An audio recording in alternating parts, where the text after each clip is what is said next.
O Santos chegou na final da maior competição da América do Sul, eliminando os gigantes com um time que ninguém imaginava que seria finalista. Passaram por problemas e tiveram até troca de técnico. Então, se você quiser ver como foi a trajetória do Santos até a final da Liberta, se liga no vídeo. Imundo!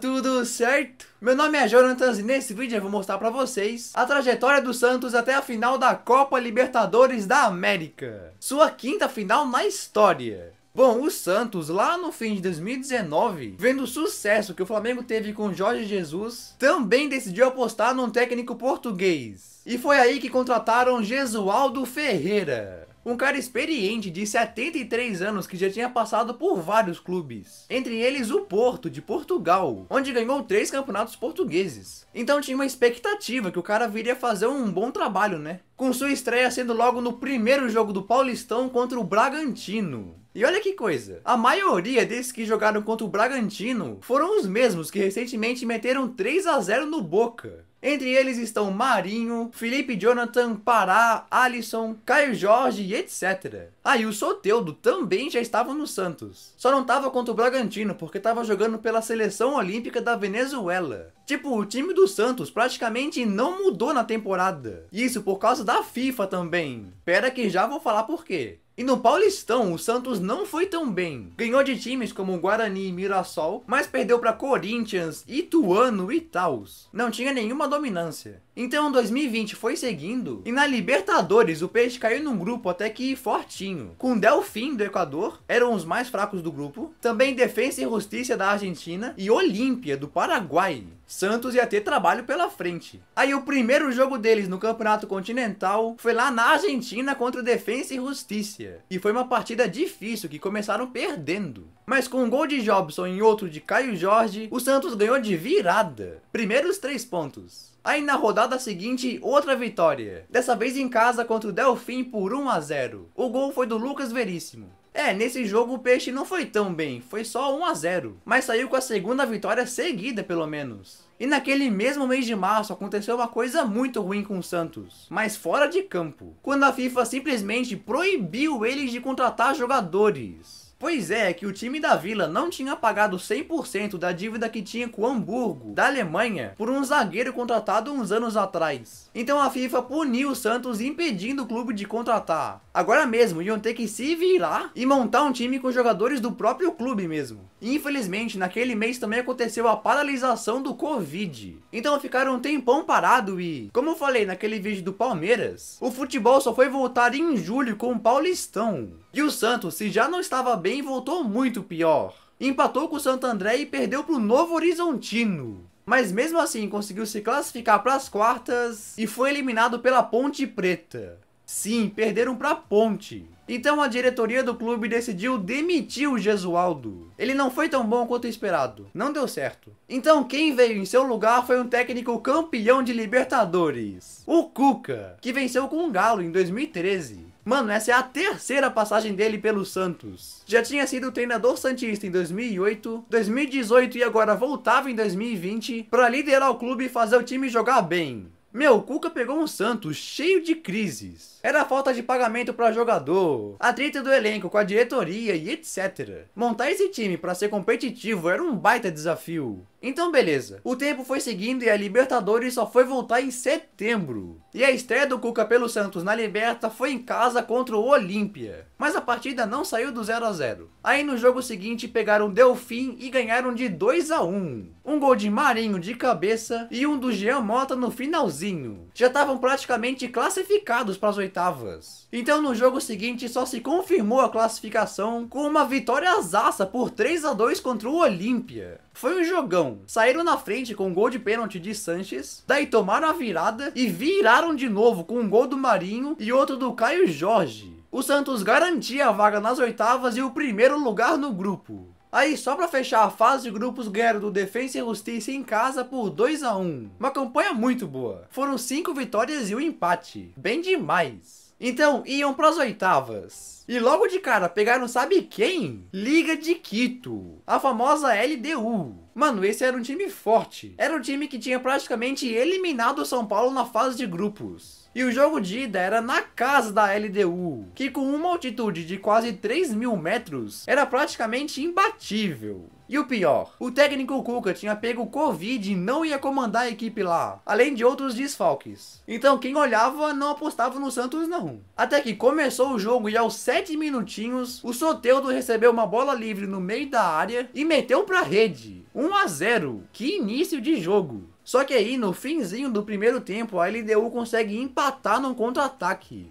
Mas mesmo empatando, o Santos tinha vantagem no jogo de volta, por causa da regra dos gols fora. Aí mais tarde, aos 13 do segundo tempo, o Marinho entorta a defesa da LDU com dribles e sofre um pênalti. E nesse pênalti, o próprio Marinho cobra e desempata. 2-1 e não teve mais gols. O Santos arrancava uma vitória monumental. E como fez 2 gols na casa da LDU, podia até perder na Vila por 1-0, que se classificava por gols fora. E foi isso que aconteceu. Já com o Cuca de volta, os brasileiros até que jogaram bem. Mas no segundo tempo, os equatorianos fizeram 1-0 com um rebote. Agora o agregado estava empatado em 2-2. Aí o jogo esquentou. Teve até briga no final com um soco na cara, mas não teve mais gols. Então, como o Santos meteu 2 na casa da LDU, se classificava para as quartas de final por gols fora. E nessa próxima fase caíram contra sabe quem? O Grêmio, que já vinha de um trabalho muito longo com o Renato Gaúcho. O Renato era um cara muito experiente, que tinha conseguido se classificar para as últimas 3 semis de Liberta. E agora tentava chegar em sua 4ª semifinal seguida. Pensa!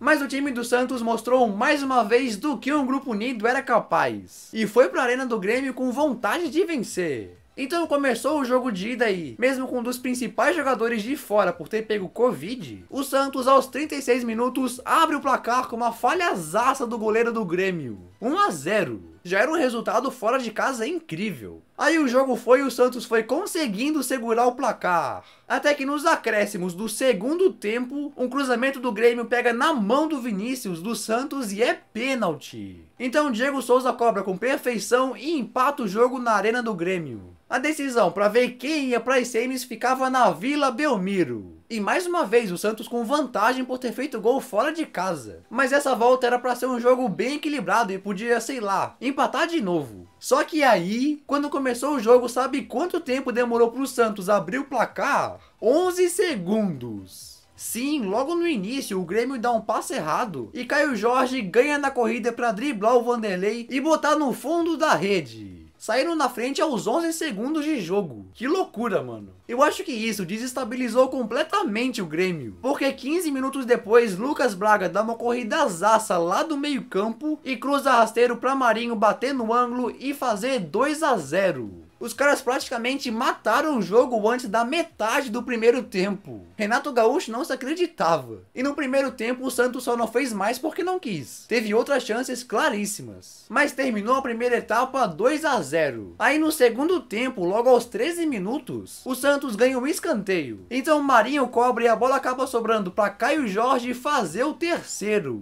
O Caio Jorge estava iluminado nesse jogo. De 3, 2 gols foram dele, que fazia o Santos praticamente garantir a vaga nas semis. Agora o Grêmio tinha que fazer 3 gols. Então depois de tentar muito, faltando 10 minutos para acabar, o Grêmio diminui de cabeça. Será que começava uma reação aí? Não. 2 minutos depois, o Santos faz mais um. Quem marcou dessa vez foi o zagueiro Laércio de cabeça, fechando o caixão com uma goleada de 4-1. Mano, que histórico. O Santos, no meio de uma crise, mete 5-2 no agregado contra o Grêmio e chegava em sua 9ª semifinal de Liberta na história. A última vez que chegaram tão longe tinha sido em 2012, quando Neymar fazia parte do time ainda. Pensa, o Cuca e a equipe como um todo realmente fizeram algo impressionante. E agora na última fase, antes da final, o time da Vila encarava o Boca Juniors, o segundo maior campeão e maior finalista da história do torneio.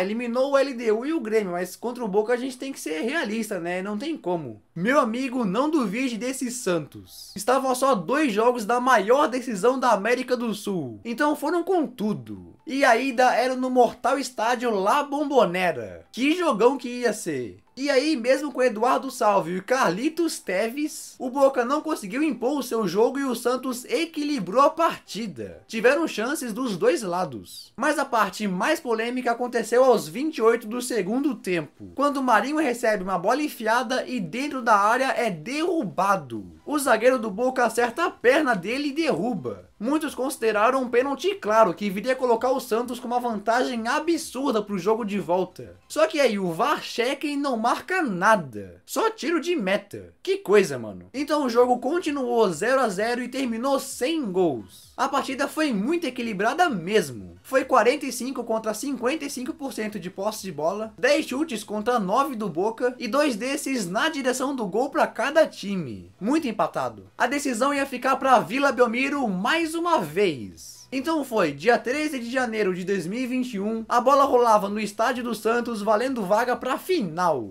E se acharam que ia ser mais um jogo equilibrado, estavam muito enganados. O Peixe dominou. Sim, o Santos atacou do início ao fim. Tanto que logo aos 30 segundos de jogo, o Marinho já mete uma bola na trave. Aí o tempo foi seguindo e aos 16 do primeiro tempo, o Soteldo tenta bater pro gol e a bola pega na mão do jogador do Boca. Mas aí o juiz meio que deu vantagem e a bola sobra pra Pituca bater no canto e fazer 1 a 0. Abriram o placar, mas não podiam dar bobeira. Tinham que continuar atacando. Aí depois de muitos outros lances, acabou o primeiro tempo 1 a 0. Iam agora pros 45 minutos decisivos. E logo no começo do segundo tempo, aos 3 minutos e meio, Soteldo vai com a bola para a área, corta para a direita e bate pro gol sem chance para Armani. Um golaço que ampliava para 2 a 0. Um resultado incrível. E esse gol no início da segunda etapa deu uma abalada no Boca. Porque 2 minutos depois, Marinho faz uma jogadaça de tabelinha com Caio Jorge, leva a bola para a linha de fundo e cruza rasteiro para Lucas Braga fazer o terceiro. O Santos metia 3 a 0 num time hexacampeão da Liberta. E podia até fazer mais se quisesse.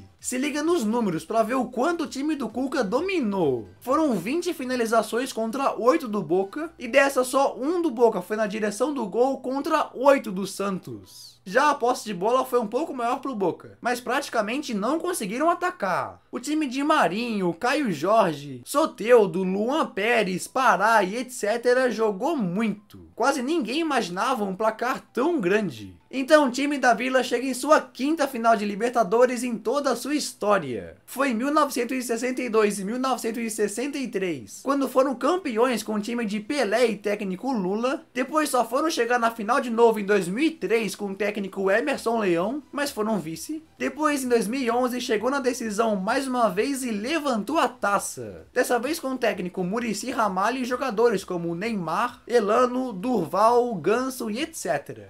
E o Pará também estava nesse time. E agora na temporada 2020 o Santos com Marinho, Soteldo, Alisson, Luan Pérez, Caio Jorge e companhia chega na 5ª final de Liberta buscando o Tetra. Nenhum time brasileiro conquistou 4 Libertas. O Santos pode se tornar o maior campeão brasileiro do torneio. Eles mostraram do que um grupo unido era capaz. Mesmo tendo uma diretoria ruim, com até mesmo atraso de pagamento de salário e dívida com outros clubes, os jogadores superaram essas crises internas e mostraram no campo que tudo é possível. E aí, pra quem você tá torcendo nessa final? E se você tiver uma ideia boa de vídeo, coloca aqui embaixo. E se você é novo no canal, eu recomendo assistir meus últimos vídeos. Você vai gostar. Beleza? Valeu e tchau!